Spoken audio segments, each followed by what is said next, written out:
Hello, and welcome to the Everyday Business Problems Podcast. I'm your host, Dave Crysler.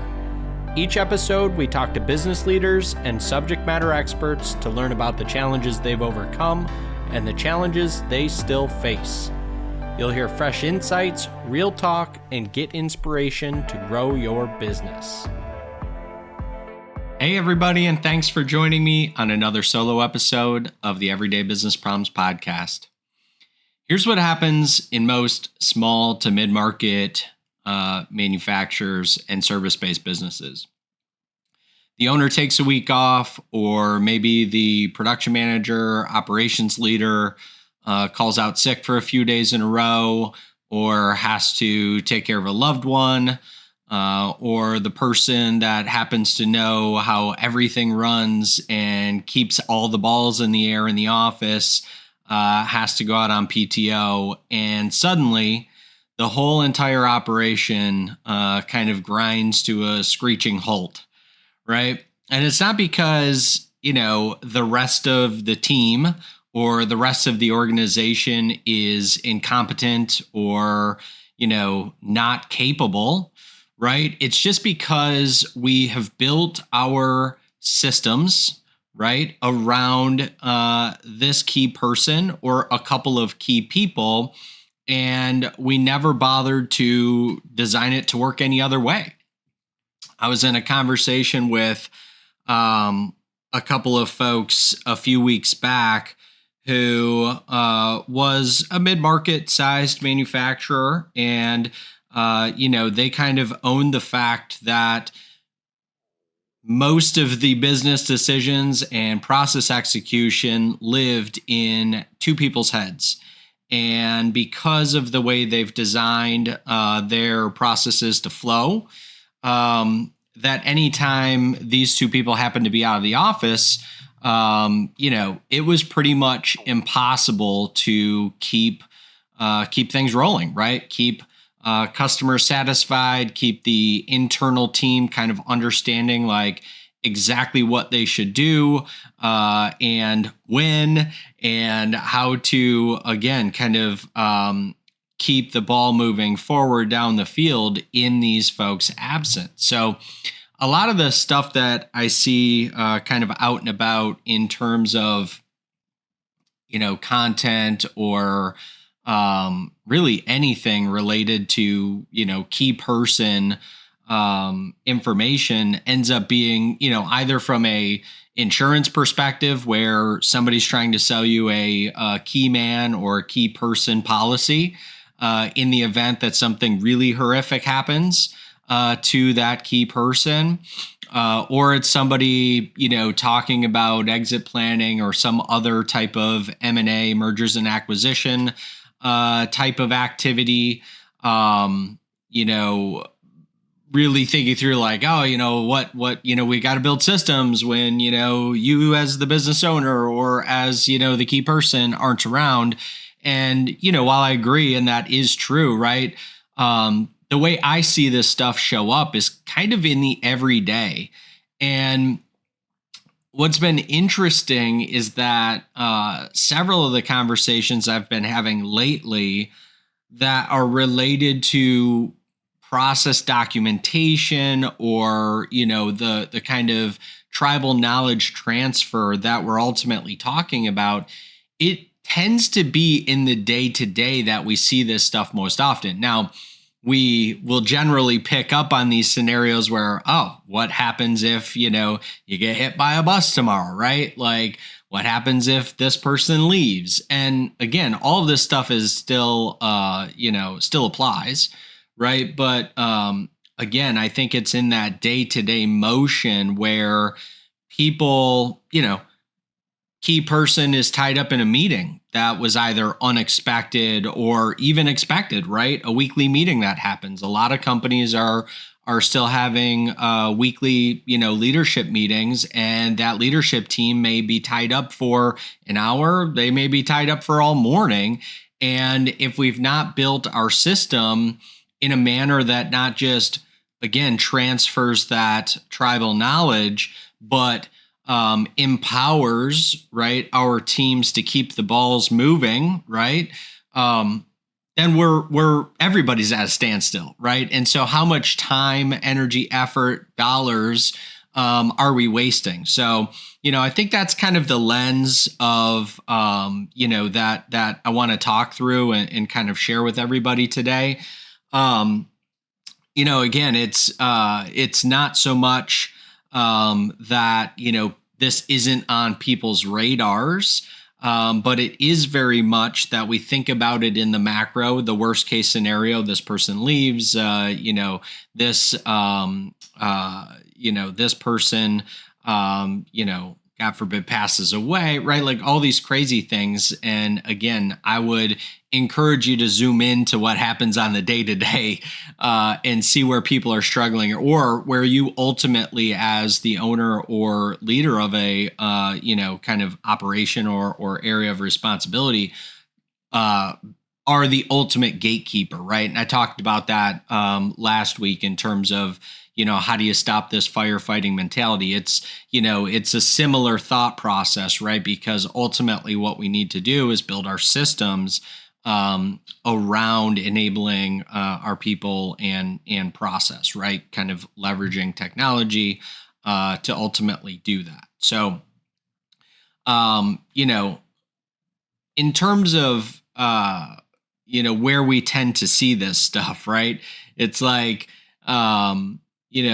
as you are going through your day-to-day actions and thinking about,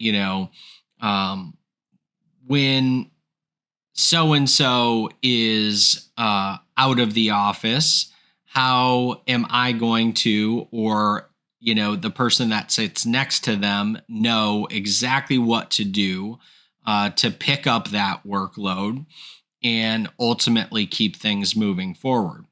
So, I was working with a company that had a couple of project managers that were responsible to kind of keep these larger scale client projects, not just, kind of moving forward, but making sure that, some key deliverables were being, delivered, right? This happened to be a manufacturing business, but they were, managing in this project management area, they were managing these longer term, larger scale, meaning multiple production pieces kind of coming together that would either need to be delivered or in some cases installed. So the whole point is that they were coordinating a lot of activities over a long period of time.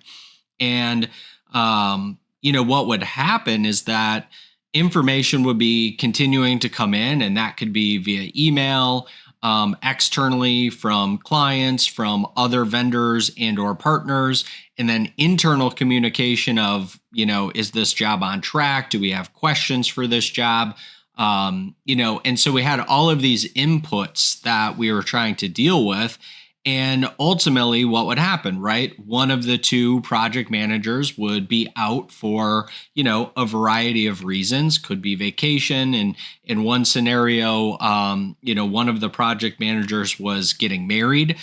So they were getting married and then went on their honeymoon, right? And inevitably, what was happening is that those projects kind of completely stalled. And they stalled out for a variety of reasons. One, the person that was out kind of had the most tribal knowledge about what was happening. Two, right, there wasn't a lot of great visibility and or tracking as it related to these projects. So when somebody had to, cover, so to speak, this other person being out, they had no idea what the handoff was, what is still in queue and waiting, what needed answers, how to communicate, from internal to external. All of these different aspects of what was happening. And, the end result was obviously upset customers. Internally, it was a lot of chaos and confusion and a lot of, complaining because, they should have done this and they should have done that, right? So those are all of the kind of things that you hear. If you ever hear somebody across your org say something like that, chances are you've got this stuff brewing inside of your organization, right? And again, ultimately, it's because we've not built up our systems to be able to do that, right? It has nothing to do with the it's just kind of, the way it always is, or, the quirks of kind of, the way that this department interfaces with that department. No, it's literally how, how we've built our handoffs, built our internal systems, and generally how those external forces like vendor relationships, client project, and communications. That's how all of this stuff, ends up being interconnected, and ultimately how you start to see the impact in your organization. And I think one of the big challenges with this stuff, at least from my perspective and what I see, is like this stuff happens in every organization. There's, I have one client, there's this situation that had been unfolding for a couple of weeks, but, they are in the midst of a pretty significant uplift for one of their core technologies. The vendor is sunsetting their existing version, meaning that now they've got to do an uplift to the kind of latest and greatest version that the vendor is providing. And in those efforts, there's been some internal communication with this particular vendor where, the typical right hand doesn't know what the left hand is doing. And it has caused a really severe delay in getting some things, kind of implemented and tested in order to hit this, kind of somewhat artificial deadline for the software upgrade. And ultimately, what it all comes down to is the exact same thing that I'm unpacking for everybody, right here, right? It's this idea that, this tribal knowledge of what's accepted, what the process is, what the gating procedures are, lives somewhere, right? And when new people come in or some other, internal aspect changes, oftentimes we fail to communicate that, thinking, oh, I thought we did. Oh, I thought, Joe told Susie. We had one quick meeting, or, oh, we communicated that in an email. And, ultimately, who pays the price in that? Your customers and clients externally, and then internally, just all of that chaos, right? Like, I think about this particular situation with this software vendor and my client, and it's like, do you know how many meetings had to be scheduled? Do you know how many internal communications were set off back and forth? Do you know how many people ultimately touched this one thing that turned out to be a complete non-issue? Right? It was all these artificial roadblocks that were being put in place that never actually existed. And it's all because, the right hand didn't know what the left hand was doing. Like, we literally just internally in that organization, they did not know, that this was the accepted procedure and that this was the process, right? So it took all of this chaos and i.e. all of this money that just literally got a match, lit to it, right? We just burned, they burned, right? Thousands of dollars in, this was just one example in one, client case, right? Like, this could have been repeated over and over and over again, so it's kind of like, what do we do to kind of address some of these key person issues? How do we transfer tribal knowledge to people? How do we set up systems that allow us, to be able to do this, right? And for me, I just go back to kind of all of the frameworks that, I share and have been talking about. And again, you don't have to use my framework, right? There's a variety of them out there. But, for me, everything starts with that, both crawl, walk, and run, right? In terms of like, how is this going to get fixed and with what kind of, speed, right? Because everybody wants it done yesterday. And then beyond the crawl, walk, run kind of macro, right? Like the next layer down macro is, clarity, consistency, and accountability. Because again, a lot of times what I find is that we're jumping in and addressing symptoms, and we do that in a variety of ways. A memo here, a meeting there, a training class, in between. And all of it's kind of for nothing because, again, we've not addressed the underlying root cause. We've not built out the actual system, to put a corrective and or, preventative measure in place. And then we're not auditing against it, right? So it's this entire cycle of things that we can just put on repeat to start addressing these in a more concise manner, right? I was talking to a client yesterday, and we were working through a root cause analysis, and the conversation very quickly, kind of zoomed into the fact that a lot of their, kind of existing process, right? A lot of their existing process, they were, leaving at the symptom level. And because oftentimes what's the easiest default, right? Operator error. Dave forgot to put the labels on a box, right? And when we were working through that as the example, what did we find out? We actually found out that while the information is there and accessible, there's no clear definition of who owns it. Who is the verification process for this specific, in this case, like putting labels on the box, right? So it may seem really obvious that Dave's the problem. Dave didn't follow the instructions. But if Dave doesn't know that he's supposed to follow the instructions, right, we have no clarity. If we have no clarity, it's impossible to be consistent, right? We literally make it up on the fly depending on what kind of a day we've had. Okay, so if we have no clarity, we're not consistent, everybody wants to hold Dave accountable because he's an idiot and he never reads the job ticket. But how do we do that when Dave had no idea, right? And it's just this vicious cycle that repeats all throughout the organization in every area that you've got people and or leadership, right? So everywhere, okay? Like that's the reality of this stuff. It literally lives everywhere. So let's talk about a little bit more, kind of tactical things. And again, I've shared this before, but it always is worth repeating because beyond the root cause identification, this is like, how do we build systems, right? And so for me, systems are all about planning, people, process, and technology, always in that very specific order. And the reason that I say that is because planning comes in from the perspective of like, what are we trying to do here? All right. That's kind of the planning phase, right? Like, what are we ultimately trying to do here? Bringing people together to say like, why do we need to do this thing? Like, what are we trying to do?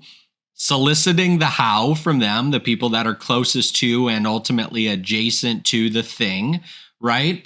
Process, how do we get clarity around that? What are we doing today? What are the gaps? What do we think we could do better, right? And then defining those things in terms of what's our optimized process flow, and then enabling it, if possible, through technology. Now, most organizations are starting the opposite way, right? Because we're starting at dealing with symptoms. I see this symptom. I found this really cool tool that can solve this symptom. Amazing. What happens? We buy it. We implement it. Nobody uses it, right? Or people use it, but it's not effective. Or people use it, it is effective and then still doesn't solve the root cause. So we still see the same, problems surface, except for now we have more work to do because we have this new thing from a compliance perspective, right? It's this really, really ugly cycle of things that ultimately ends up just playing on repeat in your organization. And again, impacts everything from this key person responsibility aspect, because when we don't have all of these systems in place, when we don't have this tribal knowledge transfer, what happens when, Joe goes into the leadership meeting every Thursday morning? Nothing happens. What happens when Dave has to, take off for a shoulder surgery and is unaccessible for the next 3 weeks, things don't get done as effective as they were when Dave was here. Customers are upset because they really appreciated how Dave dealt with problems, right? All of the like. So that's where it connects back to what I'm saying. And in terms of I like this new, it's not really new, right? But I always try to put things in terms of like the simplest way I can, or the way that I'm seeing things. And I come back to, this idea of like, Dave, this is all amazing. What do I do tomorrow? Right. And I always love that question because it really grounds things in terms of like, hey, all this is amazing. I totally get it, but it's all like strategy that will leave my head after I'm done listening to this episode. And so it's like what do we do? What do we do tomorrow? Start with your biggest point of failure, right? And it's like, start with yourself, right? If you're the owner, if you're the operations leader, keep track of the time that you are tied up in a meeting or, out of the office unexpectedly. Keep track of like who's asking me questions. What questions are those things? Like, why does that decision live with me? Is there an ability for us to build a system around this decision-making process? And then inevitably I hear from my leaders and business owners, we can't just let everybody make all of these decisions. Amazing. Totally agree. What's the escalation process, right? Like, again, we overcomplicate things in terms of the, the black and white, right? Like it's 1 or 0. And if I've learned anything as I've ascended through leadership, and all of the different things I've done, that there are more shades of gray than you could ever imagine. Right. And what works for one organization, for one team, for, one infrastructure may not work for another. Again, which is why I go back to the kind of framework and the fundamentals here, where this idea that we can build systems around, where our team is at in terms of, are they brand new? Are they seasoned? What have we been doing? What are they used to? Right. Our systems, right? How mature are our systems, right? Do we have some of this infrastructure in place, or are we starting at literally 0, So all of that stuff goes into play. That's why, honestly, the kind of reality of everything I talk about, it's ultra simple, right? There's nothing difficult. You can find this information in a million places. What's hard is the prioritization, the ultimately implementation, and, long-term, the sustainability of it, right? So those are the 3 things that make it not easy. So simple, not easy, right? That's how we need to be thinking about it. Again, that's why I love to go back to this idea of the crawl, walk, run, knowing that it took you a long time to get to this place, and it is going to take you some time when, to kind of move things forward. Right. So, ultimately what I really want to leave you with, in terms of, how it relates back to key person, whether that key person is you or somebody else across, your organization, is, start having them or yourself keep track of these scenarios where, the ultimate decision or the execution of that process or the output relies on them. And what we really need to understand is why that is. It could be sheer longevity, right? I've always asked Dave. So, okay, well, if you've always asked Dave and Dave always has the answer, Dave must have an internal process for determining the answer. And then all we need to do is document what that process is in some sort of decision tree or process flow, and work towards building a system that allows other people to get to the same conclusion using the same boundaries and potentially some level of escalation, right? That escalation could go to Dave. That escalation could go to some other person that is on an equal kind of level, or, has the same amount of experience and or tribal knowledge, right? So that's how you can start to break these things apart and ultimately start building systems that eliminate some of this tribal knowledge kind of key person dependency. And again, I would always encourage people to test against it, right? So instead of waiting for Dave to be out for 3 weeks with his shoulder surgery, start while Dave is still in the building, okay? Practice while Dave is tied up in a meeting. Have Dave block schedule where he is unavailable, okay, for answering this specific set of questions. And that will stress test the system in a way that is not as impactful either internally, creating a bunch of chaos, or externally, pissing off your clients or customers, right? So as a reminder, all of our podcast episodes are kind of my deep dive of our free weekly newsletter, Business System Saturday. So if you enjoy the podcast, check out the newsletter. It's probably a little bit more easy to follow. This is kind of my deep dive. Go on a few tangents, tell some stories, part of things, and then I kind of take this and formalize a little bit of kind of better how to / easier to follow guide that kind of dives deep into some of the tactical parts that I might maybe skipped over or unpacked at a high level in here. And thanks so much for tuning in, and I'll catch you on the next episode. Thank you so much for listening today. If we brought you any value, please rate, subscribe, and share our podcast. Also, be sure to connect with us on social media by searching @The Crysler Club. Until next week, I'm your host, Dave Crysler.